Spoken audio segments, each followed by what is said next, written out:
You're listening to Sticky Note Conversations with Erika Washington. And I truly want you to look forward. Don't look back. Look forward. Amen. Go for it.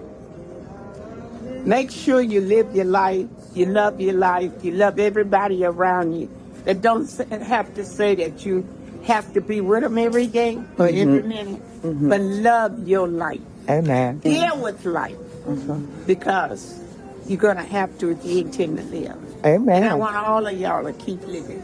Yes, Lord. Ruby Duncan was born on June 7th, 1932 in Tallulah, Louisiana. She moved to Las Vegas and later became the co-founder of the organization Operation Life and the president of the Clark County Welfare Rights Organization. She, along with other West Side mothers, organized a protest that shut down Caesar's Palace in Las Vegas. She also worked tirelessly to bring the federal food stamp program to the state of Nevada. Ruby Duncan died on April 26, 2026. Way below acceptable. Way below acceptable. On this week's episode, So I think she wants equality and equity. And I think that's what Ruby stood for. All of that good stuff. All of when we talk about equality and equity, she wanted to see that for everybody here. Way below acceptable. Hey there, Sticky Note listeners. Today's episode is very special to me. One of my favorite people in the world has left our presence and transitioned to become an ancestor. Dr. Ruby Duncan, a mother, activist, a rabble-rouser, a pillar of this community, and my friend and mentor. She died on Sunday, April 26, 2026. In 2008, I moved to Las Vegas, and I knew very little about the city or Nevada as a whole. I didn't know about the past struggles of Black folks, that segregation was just as prevalent in Las Vegas as the Deep South.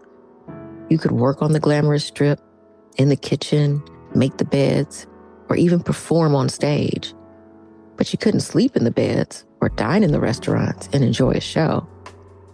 It was a hot and underdeveloped place, and many poor residents didn't have indoor plumbing well into the 1960s. I met Ruby Duncan right around 2015, and Miss Ruby, she took me under her wing from the moment we met.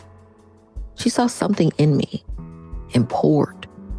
She poured into me every time we spoke. She encouraged my work and my passion for social justice. She told me stories of her life and of the people she worked alongside since the 1960s. And she didn't sugarcoat the movement work or mince words about those who stood in the way of progress.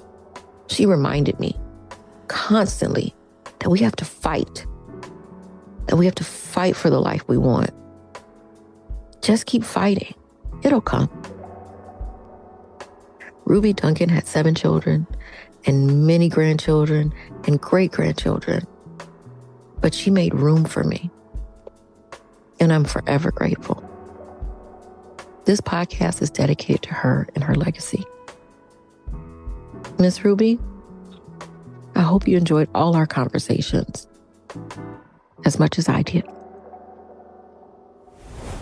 Claytee White, welcome to Sticky Note Conversations. Thank you so much. Good to be here. And it's good to see you. It's been a while, actually. Yes. And so you have recently retired from UNLV, which is where our podcast airs on the radio every Saturday morning at 9 a.m. for those who may be listening online, where you also had once had a podcast, but you were, and correct me if I'm wrong, you were the founding director of the, would it have been called the research department or? The Oral History Research Center. The Oral History Research Center. And what made you want to take on that particular role? So it wasn't something that I wanted to do in the beginning. It was just a series of very fortunate incidents that led me into the career. I went back to school late in life at UNLV to get a master's degree in American history. And there were people on campus at the time teaching Black studies and Black history, and I gravitated to those classes. And at some point, the history department decided that it was time for UNLV to start collecting the history of Las Vegas. We didn't have oral history here at the time. We had an oral history program at UNR. And that program was run by the state of Nevada, so funded by the legislature. But never to the extent, never enough money to actually collect history throughout the state. It was really in northern Nevada where the money was spent.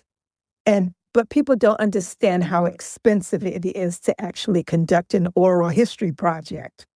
So when the history department at UNLV decided we have to do more for Las Vegas, we began to actively learn how to conduct oral histories and began to fundraise. And those two things together allowed us to have an oral history research center. And I was just fortunate enough to be one of those people who had taken all of the classes and workshops and everything. And when we got ready to start a center, they asked me if I wanted to apply as the director. Of course, the answer was yes. I got the job. And here we are, 21 and a half years later, I've retired, and they are in the process right now of hiring another director for the program. And that's amazing. Why? So obviously money, as you said, it's an expensive venture to take on. But why do you think it took so long for folks to want to collect history of things that had happened in Southern Nevada and Las Vegas particularly? Well, there was a professor in the history department at UNLV back in the 1970s who understood the importance of oral history and would have his classes conduct interviews every semester. He was wise enough to deposit those in the library, in special collections in the library, even before we thought of having a center to do this. So people knew all along, but it was just that no one had taken on that burden of trying to raise enough money to do it. But once we had the right leadership in the library and in the history department, they began to get together and make it happen. So that's how it happened. And so I've said to many folks many times that when I moved to Las Vegas, which was in 2008, I really didn't know anything about the history of Las Vegas. And I considered myself a student of history. I didn't major in history anywhere, but I always enjoyed it. I always enjoyed history class and did research on my own of a lot of different places. Vegas never came up as a spot to even think about what happened there. And I tell people, I said, even before I moved there, I didn't think much of Vegas as more than a place that old people went to vacation, because my grandparents' friends went to Vegas like in the 80s and they brought back ashtrays and things to them. And so that was my only connection to Vegas, was like, oh yeah, that's where they went to do whatever and watch Elvis or whatever they might have done in the 70s. And so when I moved to Vegas and started working for the Las Vegas Sentinel Voice newspaper, which was circa maybe 2009, 2010, somewhere around there is when I started. And that opened the door for me to meet people and learn about the past and where Las Vegas sat on the map, and hearing things like Vegas was once considered the Mississippi of the West, and when it was segregated. And I never thought about Las Vegas as being a place of being segregated, because growing up, you hear about the South and the Mason-Dixon line and all of that and the Civil War. And Las Vegas was not around during those times. And so you don't think about them in that manner. And also, they weren't actively a part of the civil rights movement in documentaries. So it wasn't something I knew anything about. And so over time, I learned so much. And then I had the opportunity of meeting Ruby Duncan. And meeting Ruby Duncan, I learned so many things about so many people and what life was like in the, 60s and 70s in Las Vegas, particularly, and other folks. Reverend Marion Bennett, I had got an opportunity to interview him. Talked to former Senator Joe Neal, and there were so many great people that I got to meet who are no longer with us and who were the first in many aspects of their life. And there were so many opportunities, I think, because Las Vegas is such a new city. It's younger than so many other places in Chicago, Detroit, St. Louis, wherever. And so those first, a lot of them were still around, and some are still around.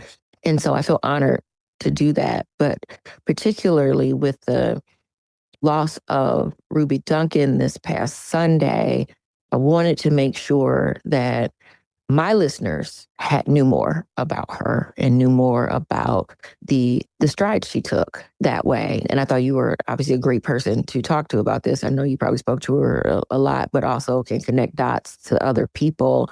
But I guess I want to ask you first, when did you first learn about Ruby Duncan?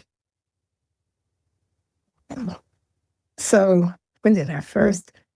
She was one of those women that even in the 1990s, before we had an oral history research center, we were just learning how to conduct oral histories. Hers was one of those names that would come up as we talked about people in the community that we wanted to get to know, that we wanted to interview one day. Her name was right there on that list early on. And people in special collections and archives at the library already had her collection. So Ruby was already well known in the university on the campus. We already knew her. We already knew about her work. So she was never a stranger. It was just getting to her once the Oral History Research Center got started. And we didn't start by doing the oral history of the African American community. Our first project was just early Las Vegas. We wanted to concentrate on as many people as possible who had been here in the early years. We didn't care what the nationality was at that time. We just wanted to get people before that age of 75, 80, and we might lose them. We wanted to just start talking to people. And that's how we started it. It wasn't until maybe 8 years after the center was started that we had the funds to do a look at the African American community. And we knew we wanted to spend a long time in the community. So she was one of those first ones that we interviewed for that African American, we called it documenting the African American experience in Las Vegas. And out of that, we even did a documentary. PBS at that time would actually put together a documentary if we had a good subject. PBS would step in and help an organization, and they helped us put together a documentary of the Black community and all of that. So it was a very rich project. Ruby was a part of it. So we got to talk to her and learn all about all of the magnificent things she did for the local community, the state, and nationally. And so one of the first things that I learned, I think, was also learning about the book, Storming Caesar's Palace, right? That was actually one of the very first events that my organization, Make It Work Nevada, we held an event around that book. And once I learned about her and I realized, I was like, well, other people should know about these things that happen, especially when it comes to thinking about women's rights and the rights of poor folks and people who are on welfare, that sort of thing. And so we bought, I believe, about 50 or 60 copies of that book and gave them away at our event. And we had a panel discussion with her and Laura Martin, who is the executive director of PLAN, Progressive Leadership Alliance of Nevada. And then and Asha Jones, who I think at the time might have worked for Congressman Horsford, or she might have been with Harry Reid. She's worked for everybody. But having those three women on to talk about the politics of Black women, that was the name of the panel discussion. And I remember one of the newspapers came to cover the event, and it was a nice write-up and all of that. But I remember the title was something like Black women getting involved in politics, like it was like a new thing or something and not something that we were already involved in. And I'm like, well, they need to read the book. They need to understand the history of that and how deep the veins run of Black women being involved in politics and in policy. And so from that angle and thinking about some of the conversations you had with Ruby Duncan, what are your thoughts around the work that she did for Nevada? So Ruby was really involved with helping women have a better life, women and children. That was her emphasis. And she learned how to lobby the legislature so that she could make some of those ideas come into reality. So behind the scenes, there were lots of women working with her, a whole group of women from the Las Vegas community.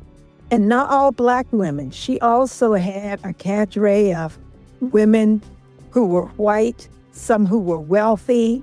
There were some attorneys who worked with her.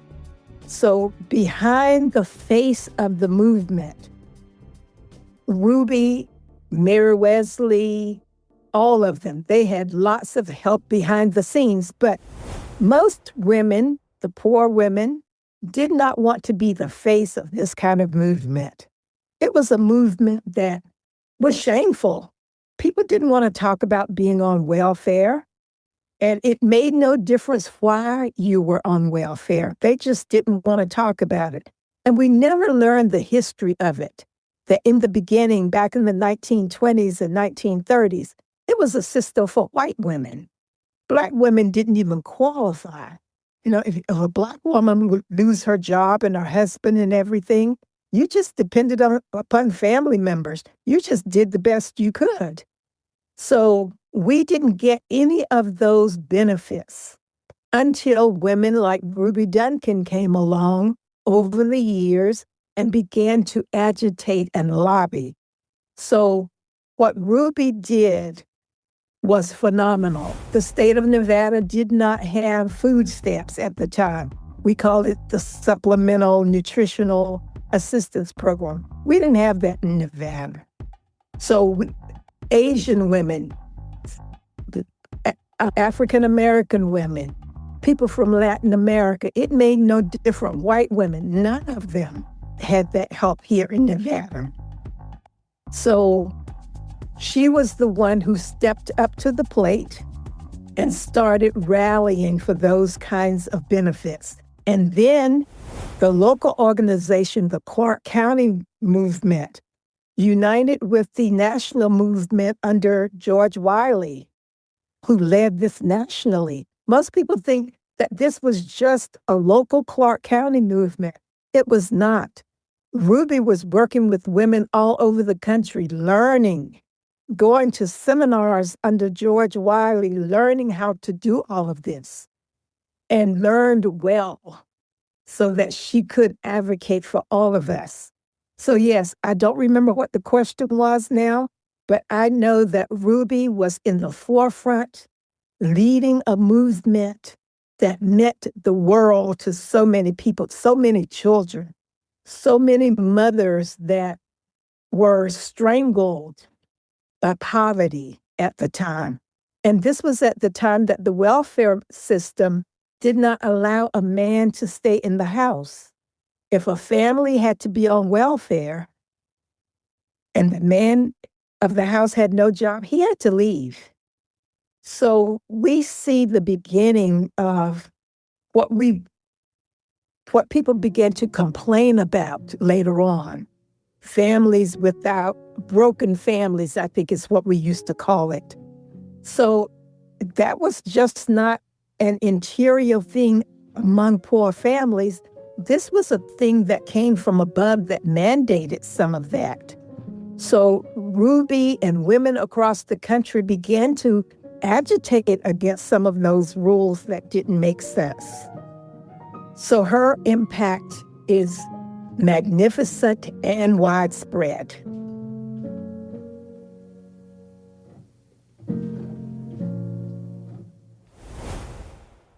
The organization that they formed, Operation Life, lasted until I think the early 90s. And it itself was a staple in the community. From what I understand, she also helped establish the first WIC offices in Las Vegas, as well as had a hand in the West Las Vegas Library being opened. And so these things, like you said, weren't just for any particular race. And it's something that she underlined. She would say, we fought for poor mothers. And so if you identified as poor mother, then that's who they were working towards, and that they would get in the station wagon and go pick people up. And that's how they got people from one place to another in this way of community. I'm wondering, what do you think Las Vegas would be like if organizations like Operation Life didn't exist? So Ruby, the women, the mothers, started Operation Life after that national movement subsided across the country. So they weren't ready to stop. When women across the country, Los Angeles, New York, and every place else, began to back away because now they had WIC and now they had food stamps, they began to not be as active. But Las Vegas wasn't through. They started something called Operation Life, a nonprofit. The accomplishments of that nonprofit, like you said, it started a library. It also started a clinic for children. And this is one of the reasons that those women in those station wagons would go out to other communities and bring kids into the Black community, because the clinic was set up in that old hotel, the old hotel here on the West Side. They had employment programs. They even built the Ruby Duncan Manor, which is still on Owens, still operational, and it was for senior citizens only. They had a clinic that would help people who had problems abusing drugs and alcohol.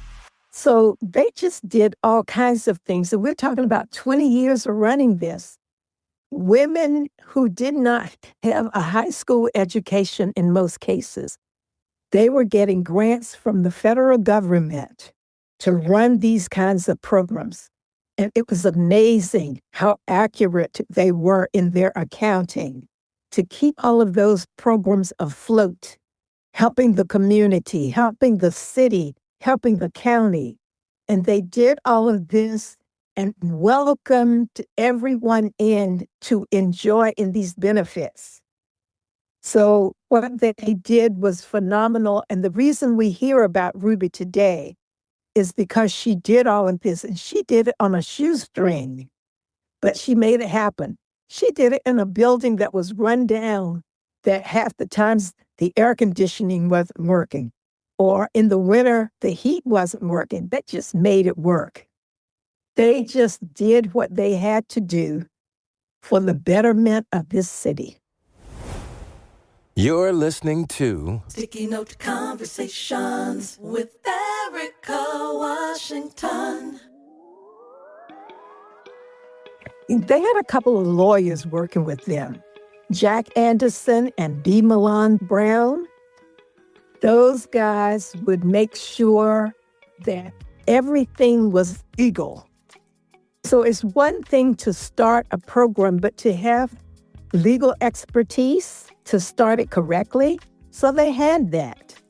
And then if they needed advice, they could sit around one of the conference tables and they could talk with an attorney because they were there to help them out. So these women were smart. They had a woman who helped them named Maya Miller. Whenever they had to go to Carson City to agitate, to lobby, Maya Miller would make sure that they had a place to stay, would make sure that they had money for transportation, food when they were there. So they had help. And because of the work that they did, the integrity of that work, people wanted help. I think what that brings up for me is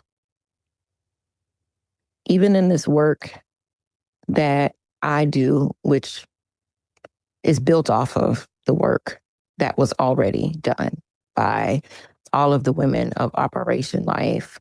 And we center Black women in our work around reproductive justice, which includes everything, right? Includes economic, includes environmental, racial, all the injustices are included under reproductive justice. But we also, in this centering of Black women, that ripple effects and helps everyone.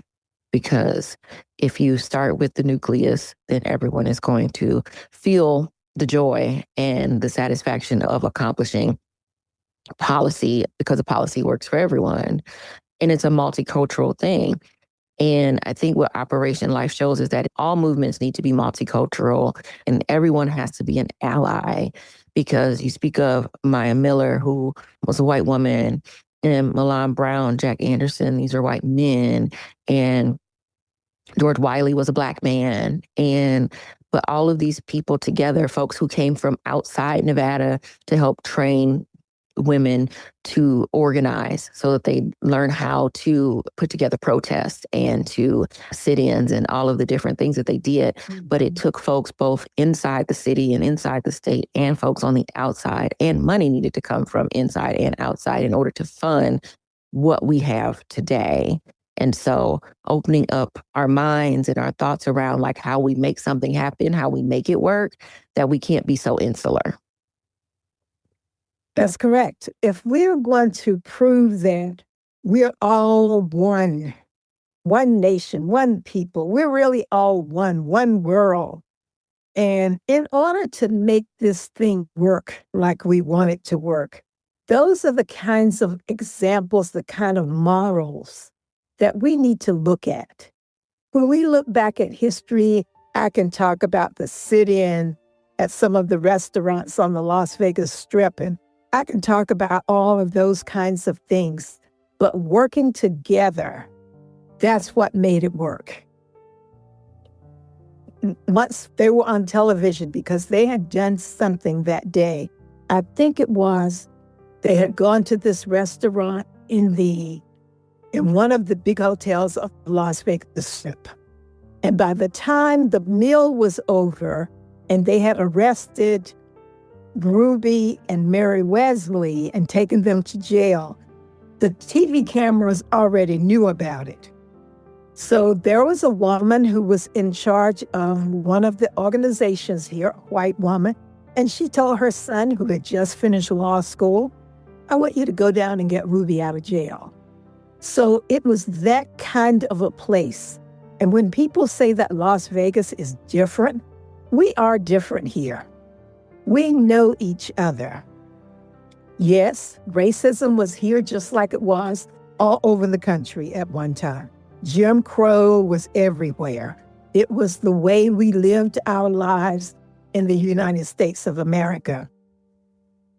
But there was a unique atmosphere here in Las Vegas.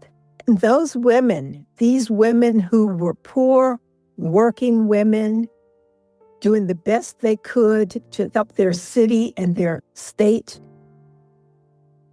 they used that. They used the philosophy of helping each other, of spreading the good once they gained it.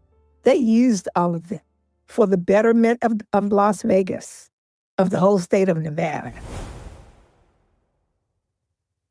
You know, I had the opportunity to meet George Wiley's daughter, Maya Wiley, a few years ago. This was, I believe, right after she ran for mayor for the city of New York. And I told her that I was from Las Vegas and knew Ruby Duncan and had met some of the other women from Operation Life. And so, and she didn't remember a whole lot, but she spoke highly of Miss Ruby and how much she knew that her father admired the work that those women had did. And he had died a long time ago. If I'm not mistaken, he died in the 70s, maybe. I'll look that up to be clear. He was a chemistry professor at one of the universities in New York, I believe. And I read her book that she wrote about her father and about this movement. So yes, I applaud you for being able to meet her. That's wonderful. Yeah, I kind of fangirled out a little bit. It was exciting. I really did.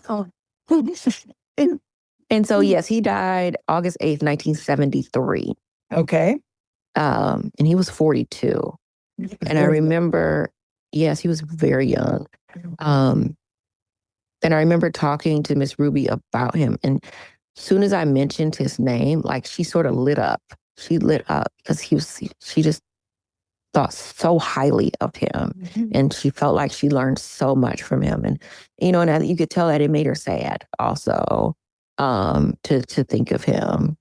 And she had questions about his death. She didn't feel like it was what has been reported. But, you know, it's just one of those things that you could tell that, you know, it still sits with you. And I think that's what happens when people really dig deep and help. And help in a community that your ripple effects, it's long lasting and the grief never fully goes away. And I feel that the women here in Las Vegas got to know him so well. This is the entertainment capital of the world. So when you're talking about doing something like walking down the Las Vegas Strip on a Saturday afternoon, we had the attention of the world. And I think because of that, George Wiley spent a lot of time training women all over the country. But I think there was something about Las Vegas and it being so newsworthy. And so you could show what was happening in the welfare rights movement by highlighting Las Vegas, and then you could show that to the entire world. And I think we had that cachet.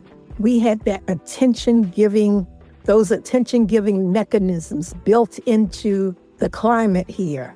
And I think that's why the women here got to know George Wiley so well and that he would come here often.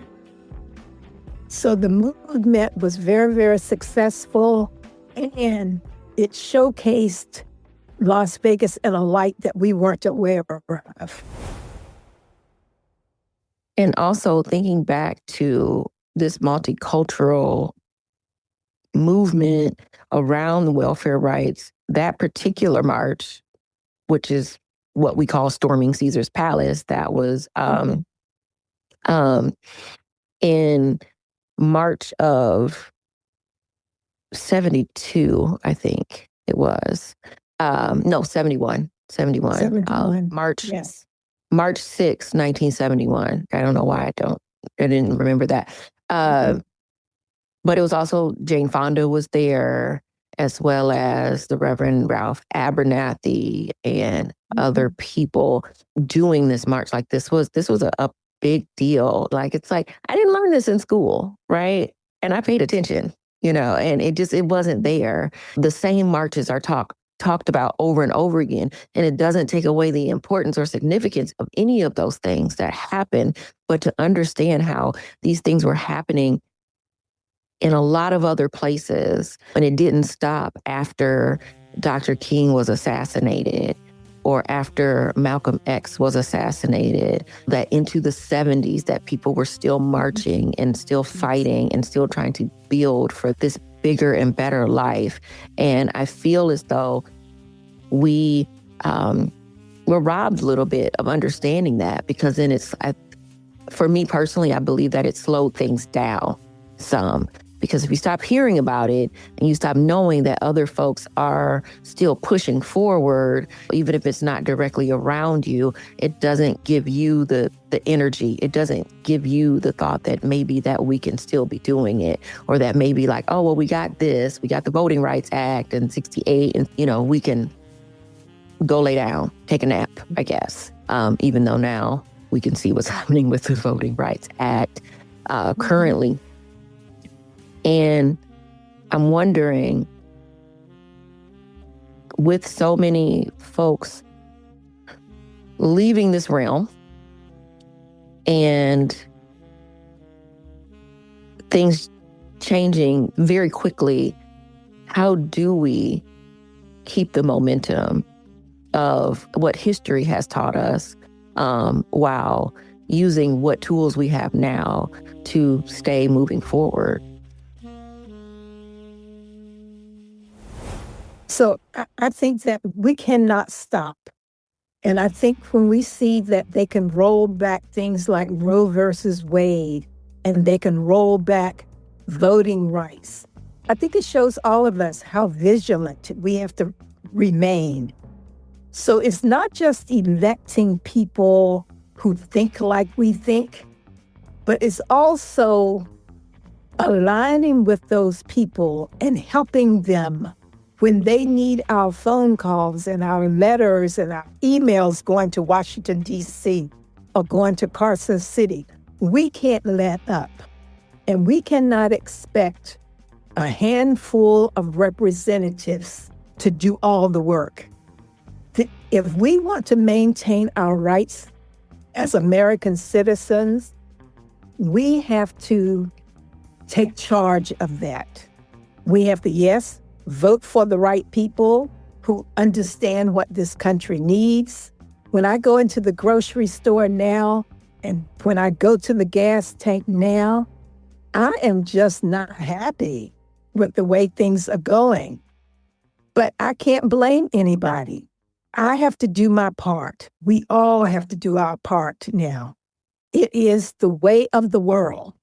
We cannot rest. We cannot just vote and rest anymore. It's not that simple. And now that it's getting more and more difficult to vote, we need to add layers onto that. We need to learn policy. You do policy. We need to learn more about policy, what that means to us.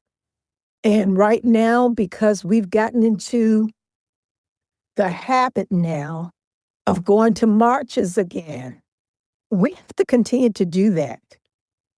When there is a march downtown and it's for something that we know is right and just for this country, we have to go downtown and be a part of it. And even when this administration ends, there will be other things. We shouldn't rest. We can't rest on our laurels anymore. We've learned the hard way that this is not the country that it was. Well, I don't know which year I'm getting ready to say, because I'm not sure it was ever the country that we visioned or wished it would be. But we have to make sure that we help to take charge of this. It's our life. We're living these lives that we want to improve and to evolve.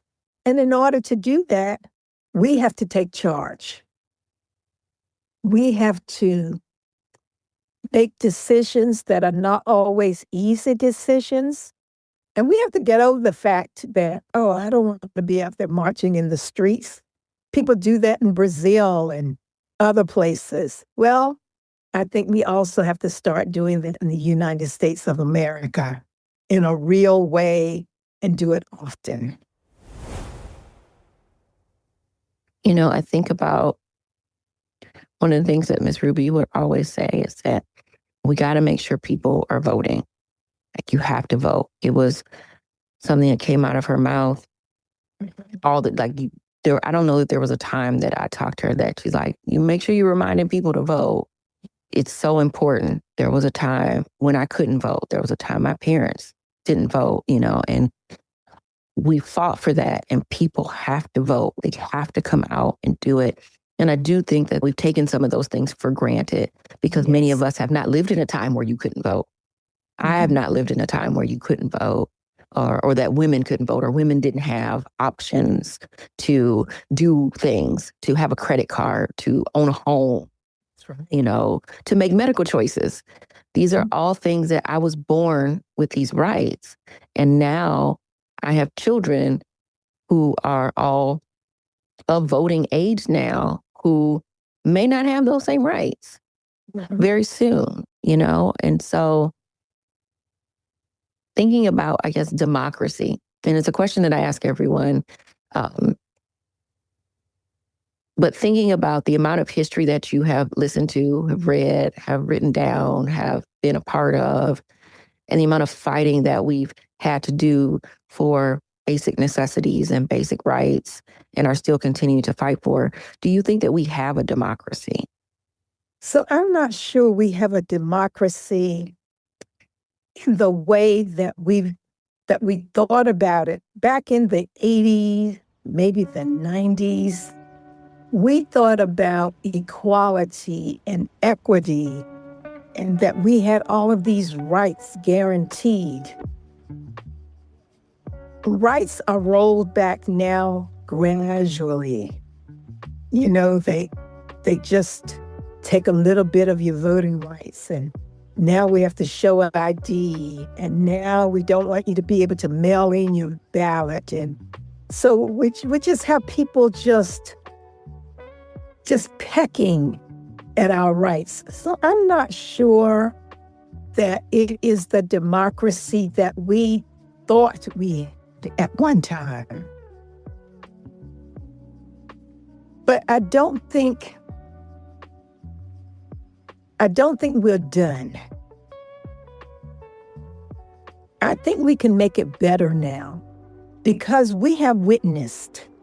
And in my lifetime, I'm older than you are. In my lifetime, when I heard the stories of people in a state really close to where I grew up in North Carolina trying to register to vote, and one of the things they had to do when you went into the registrar's office is you had to guess the number of jelly beans in a jar. Or you had to interpret a part of the Constitution that the person sitting there in front of you could not even interpret. So I got to live when it was not a democracy, and then when it became what we thought was a democracy, and now today as we're chipping away at that democracy. I've lived through all of this. So I think we've strayed away from that definition of democracy. But I think we've gone far enough that people are scared now. And people are beginning to see how much we're losing, how our rights are being whittled down. So because of that, and because we're beginning to see it and to feel it, I think we have an opportunity of becoming a real democracy. In bold letters, real neon letters. I think now we're ready. And even the people who are, whether you are left or right, or whether we are left or right, I think we understand how the economy works and how, if we're talking about something like tariffs, that we need to understand what that is from the beginning. And I think we're curious enough now to start asking questions and start demanding more. So I think we're ready for real democracy. So you think that America's hit its proverbial rock bottom and we're ready to start our 12 steps so Yes. we can get to Yes. I think so we're we at can the get to our bottom. higher power. Yeah. Yes. Yes. What do you think the legacy of Ruby Duncan should be? What do you think of everything that you know about her? What do you think people should know or remember about her? So I want people to remember that Ruby wanted everyone to have an education. And I think that's why we see a school named for her. She wanted everyone to be able to have the kind of job that your family could then live in comfort. I think that she would want all of us to enjoy the kind of life that comes with hard work, integrity, helping your neighbor, and not being afraid of saying, that my neighbor is worth helping. And whether that person looks like me or not, it doesn't matter. I think Ruby was open-minded. I think that she wanted to see a country where everyone had benefits. Everyone could get a decent job, whether it's on the Las Vegas Strip, in Clark County School District, no matter who the employer is. I think she wanted to see an end to systemic racism. And I think she saw that systemic racism probably more clearly than the rest of us saw it, because she saw it as a member of a trade union. And then she saw it as a member of a trade union that really did not do everything possible when she had the accident that began to cause her not to be as mobile as time went on.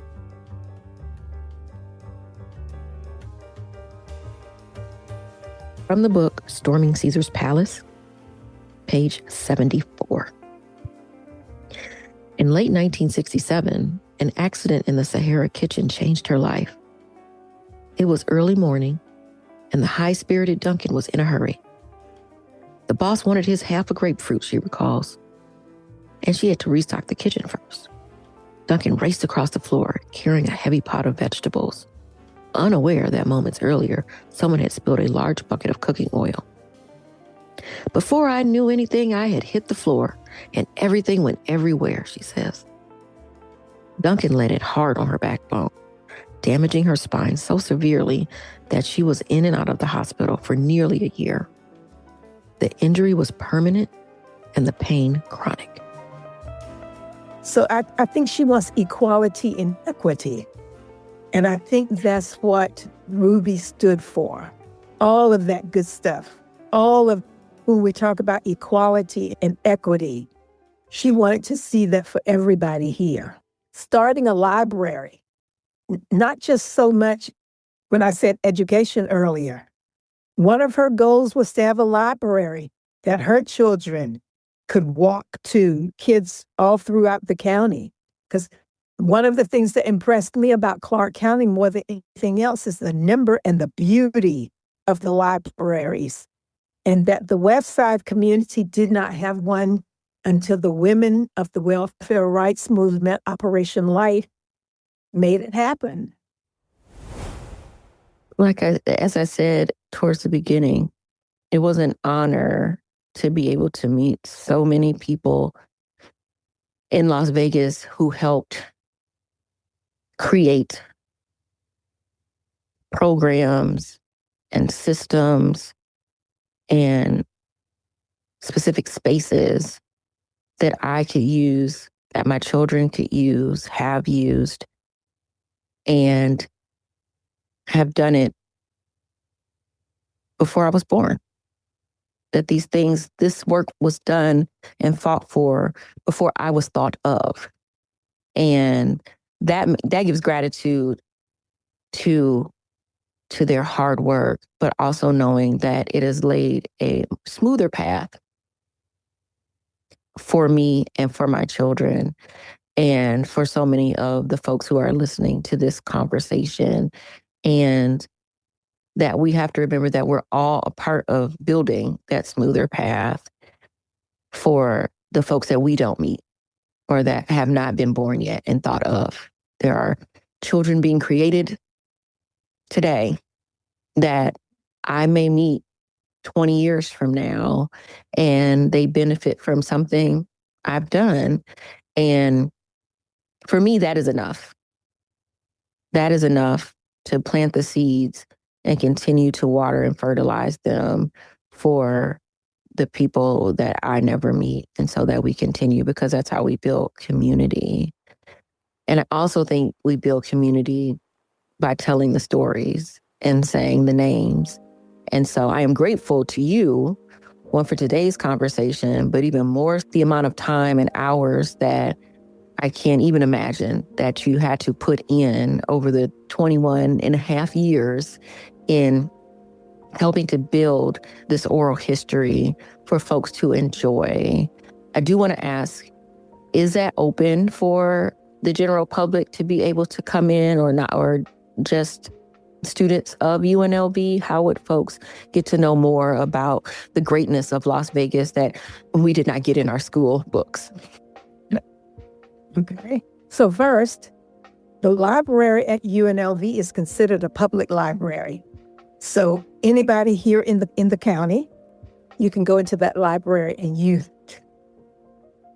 And the oral histories that we've collected a lot of them have been archived and digitized. So all of the ones that we've had money to digitize over the years, those are online. And you can use them for your research, and you can use them on your computer anyplace. Others that we have not had the money to digitize, you have to go into special collections at the library at UNLV, and you may use them. And if you call in advance, they will have those ready for you when you get there, the ones that you want to read. But once you start reading, you're going to say, oh, there are 10 more that I want to read while I'm here. So, and there's always someone on duty to help you find what you need. There are areas that are reserved for employees only that you cannot go into, but the personnel will go there and get what you need. And then there are areas where you sit down and do your research. You listen, or you just read some of the interviews that have been transcribed. So it is, once you get accustomed to going into the library, it takes away all fear. And you know you can go in there and you can just wallow in this history and learn it and read the stories. And it is an amazing journey to start digging into the history in that way. That sounds fun, to go frolic in the files of history. That's correct. As we end, I want to ask you, it's also another question that I ask most of our guests, in thinking about all of the things that you've learned and saw and watched people create over the years, what is your version of the American dream? What does that look like for you? The American dream. I'm not sure that I have the same dream that a lot of people have. So I grew up in a family of sharecroppers, and there were 8 children in the family, my mother and father. So I never wanted a husband or children. And I know that's unusual, but I love being in the silence. I love reading a book, not being disturbed by anyone, yet being able to go out into the community and do anything that I want to do in the community. So my American dream is different from most people. Yes, I want to own a home. I enjoy having my own space. I enjoy keeping that space in a way that I want it kept. And I'm so glad your camera can't see my office that I'm sitting in. But I enjoy the freedom. And that's what I think when I think about the American dream. I think about freedom. Freedom to live in this country in the way that I'd like to live in this country. And not have anything negative to say about the way you decide to live in this country. I want you to be as happy as I am. I want your joy to overflow like my joy overflows. I want all of us to live in abundance, that we have enough food, that there's no homeless, that doesn't even exist in the American cities and in the American landscape. I want this to be a place where dreams come true. If I want to be a scientist, if I want to be an architect, then that I have the resources I need in order to fulfill those dreams. That's the American dream that I want to live. I think that is a perfect note to end on. I'd like to thank you, Claytee White, for your time and your consistent efforts to tell the stories of those in Las Vegas and in Clark County, and being a wealth of knowledge that the folks tap into on a regular basis. And I also know you're writing a book. And so I'm going to say it out loud because you said you're going to finish it very soon. You have an open invitation when it is complete to come back on and talk about the Black experience of Las Vegas with me. I look forward to reading it, short or long chapters. I can handle it. I'll be ready. And I would love to be able to do that. And also, thank you for your insight on Ruby Duncan. And I like to call her Dr. Ruby Duncan because she did receive an honorary doctorate from UNLV. I was there. I saw it, took pictures. She was very excited and honored to receive that. And we have lost there's so many different verbs you could use of who she was, but we lost a mother. We lost she had 7 children of her own and host of grandchildren and great-grandchildren and maybe some great-great-grandchildren. But we lost someone who was still, until these last days, still reminding people to vote and that all of this matters. And so, I mourn in that. I lost a mentor. She was a friend. She was someone I got to talk to as often as I wanted to, and I don't take that for granted. Yes. But also knowing that a lot of the things that we are able to do on a day-to-day basis in Las Vegas and beyond are because of people like her and because of her specifically. And I wanted to make sure that we celebrated that and that we honored that now and into the future. And I am grateful for you for joining me today to do that.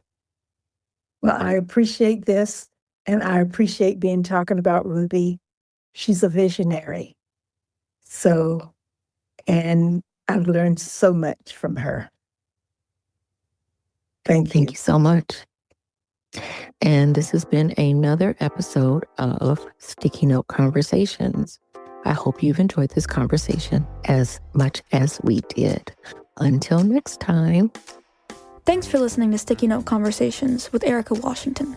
Hosted and executively produced by Erika Washington. With editing by Black Gypsy LLC. Special thanks to KUNV 91.5 in Las Vegas. This show is powered by Make It Work Nevada, a project of Tides Advocacy.